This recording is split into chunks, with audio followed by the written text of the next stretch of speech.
Bonjour et bienvenue sur la chaîne Zone Bourse. Aujourd'hui, on va parler de richesse. Donc quand on parle de richesse, on parle bien sûr de richesse nette, donc les actifs moins les dettes. Alors mon but, c'est de rester très factuel. En fait, je me base sur l'étude annuelle du Crédit Suisse sur la richesse dans le monde.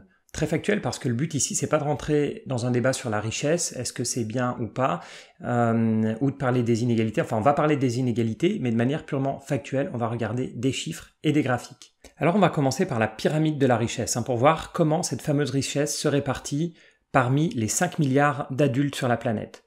Donc on a 64%, donc à peu près 3,2 milliards d'adultes qui possèdent moins de 10 000 $. Donc presque les 2/3 de la population des adultes de la planète possèdent moins de 10 000 $. Quand on passe à la tranche suivante, de 10 000 à 100 000 $, on a 26% de la population.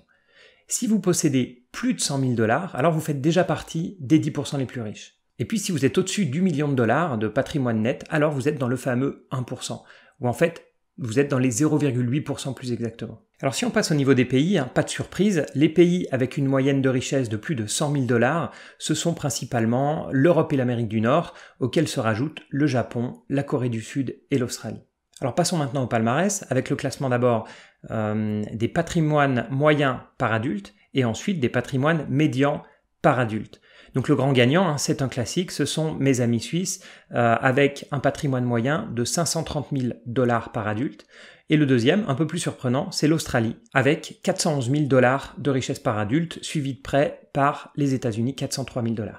La suite du classement, c'est la Belgique, Norvège, Nouvelle-Zélande, Canada, Danemark, Singapour et la France. Bon, je dis ça pour ceux qui n'ont pas le graphique sous les yeux, donc principalement les écouteurs du podcast. Alors ce qui est intéressant, et là je passe rapidement sur le site de la BRI, donc la Banque des règlements internationaux, c'est que ces deux pays, ce sont aussi les champions de l'endettement des ménages, avec la Suisse en numéro 1, et un endettement des ménages à 129% du PIB, et l'Australie en deuxième, avec 120% d'endettement des ménages par rapport au PIB.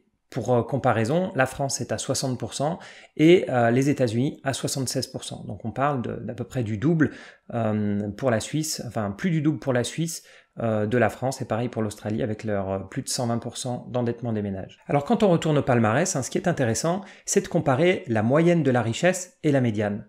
Donc pour rappel, la moyenne c'est tout simple, on divise la richesse totale des individus par le nombre de personnes. Et la médiane, c'est le chiffre qui partage la population en deux, avec 50% des adultes qui possèdent plus et 50% qui possèdent moins. Donc le classement de gauche, comme je l'ai dit, c'est la moyenne, et celui de droite, la médiane. Alors si on regarde la médiane, et la différence entre les deux classements, on voit que les pays les plus inégalitaires vont descendre dans le classement de la médiane, le plus flagrant étant bien sûr les États-Unis, qui passent de la 3e place, donc avec 400 000 $ de richesse moyenne, à la 18e place, en termes de médiane, avec une médiane à 61 000 $. Et à l'inverse, on a des pays plus égalitaires, comme la France ou les Pays-Bas, plus égalitaires et plus redistributifs, qui vont remonter dans le classement de la médiane. Donc les Français, par exemple, ils ont une moyenne de 280 000 $ de patrimoine, mais quand on passe à la médiane, on a la moitié des adultes qui possèdent plus de 106 000 $ et l'autre moitié qui possède moins. Alors maintenant, je vais prendre un graphique un peu plus original qui prend un peu de recul historique et qui compare la richesse des pays à celle des États-Unis. Et on voit par exemple que la Chine de l'an 2000, elle pesait le poids des États-Unis de 1905, alors que la Chine de 2018 est équivalente aux États-Unis de 2000. Donc en fait, en 18 ans, la Chine a fait autant de chemin que les Américains en 95 ans. Donc encore, en 18 ans, la Chine est allée à la vitesse des États-Unis en 95 ans. Alors on va grimper un peu dans l'échelle de la richesse et on va passer maintenant au niveau des millionnaires, donc millionnaires en dollars en termes de patrimoine. 41% des millionnaires du monde sont aux États-Unis. À nouveau, on s'en doutait, mais, et ça c'est plus surprenant, le deuxième pays, c'est maintenant la Chine, avec 8% des millionnaires mondiaux, suivi du Japon et du Royaume-Uni.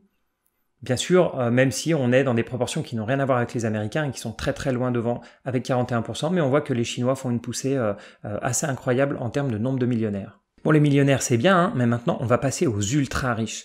Donc ceux qu'on appelle les ultra high net worth individuals et qui commencent dans l'étude du Crédit Suisse en tout cas, à 50 millions de dollars de patrimoine.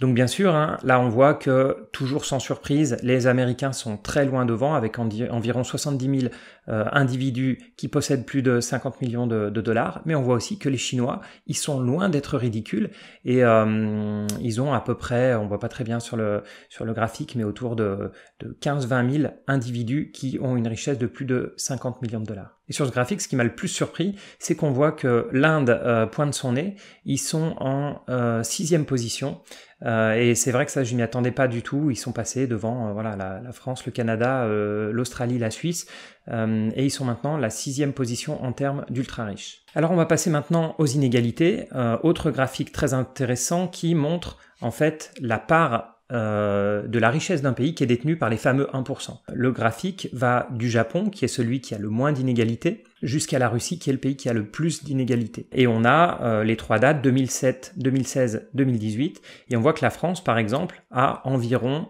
20% de la richesse qui est détenue par les 1% les plus riches. Si on passe aux Américains, on n'est plus à 20%, on est à 35%, et si on passe à l'Inde, on monte à 50%, et la Russie, on est à près de 60%. Donc ça, c'est au niveau des pays, hein. Donc les pays les moins inégalitaires, Japon, France, Italie, et les pays les plus inégalitaires, États-Unis, Brésil, Inde et Russie. Maintenant, si on regarde l'évolution dans le temps, on s'aperçoit qu'il y a eu une augmentation dans à peu près tous les pays, hein. Il y a eu une augmentation des inégalités entre 2007 et 2016, et depuis 2 ans, bonne nouvelle, donc il y a les inégalités qui se creusent moins, qui même réduisent. En fait, la principale raison, c'est que la crise de 2008, elle a énormément creusé les inégalités, puisque l'économie a beaucoup souffert dans son ensemble, mais finalement, tout ce qui est actifs financiers, donc les actions, les obligations, et l'immobilier des grandes villes riches, c'est très bien porté, et à l'inverse, l'immobilier des villes moyennes ou l'immobilier rural, il a stagné, voire même dans certaines zones baissé. Et donc on voit que les actifs des plus riches ont augmenté après la crise bien plus vite que les actifs des plus pauvres, qui est principalement pour ceux qui ont la chance d'être propriétaires, qui vont être des actifs dans des zones moins peuplées. Donc ça, il y a plusieurs études qui montrent ça, c'est-à-dire que avant la crise de 2008, on avait globalement dans le monde une réduction des inégalités. La crise de 2008 a mis un coup de frein à ça. On a eu à nouveau une augmentation des inégalités et on s'aperçoit que depuis 2 ans, on reprend un meilleur chemin et on a les inégalités qui tendent à se résorber et la plupart des indicateurs montrent qu'on va vers une stabilisation des inégalités. Alors dernier graphique avec la répartition de la richesse. Vous vous souvenez, la pyramide du début, on avait vu que 64% des adultes avaient moins de 10 000 $. Donc ça, c'est vrai pour 2018, mais on voit qu'on vient de 80% en 2000, donc il y a une bonne amélioration depuis 2000, et les prévisions nous montrent qu'en 2023, on sera plus qu'à 60%, donc on voit que cette poche des personnes les plus pauvres. Alors c'est difficile de parler de pauvreté uniquement en termes de patrimoine, parce qu'ici l'étude ne parle pas des revenus, hein, et on sait que quand on est plus pauvre, ce qui compte, c'est surtout de regarder les revenus, parce que les personnes ne sont pas à ce qu'elles possèdent, elles essayent de survivre au jour le jour, donc il vaut mieux se focaliser sur les revenus plutôt que le patrimoine. Et on voit que la population a tendance à se déplacer de la zone des moins de 10 000 $ à ceux qui possèdent entre 10 000 et 100 000, et puis entre 100 000 et 1 million. En fait, les catégories supérieures ont tendance à augmenter et les catégories inférieures à diminuer, donc on voit que les inégalités ont tendance effectivement à se résorber. Voilà, j'espère que ça vous a intéressé, hein, l'étude de la richesse dans le monde. Donc là, c'était des chiffres de 2018, sachant que Crédit Suisse sort donc une étude chaque année. Moi, je vous dis merci encore de m'avoir suivi. N'oubliez pas de liker la vidéo, de commenter si vous avez des commentaires qui peuvent intéresser tout le monde. Et puis, bien sûr, abonnez-vous. Merci et à bientôt.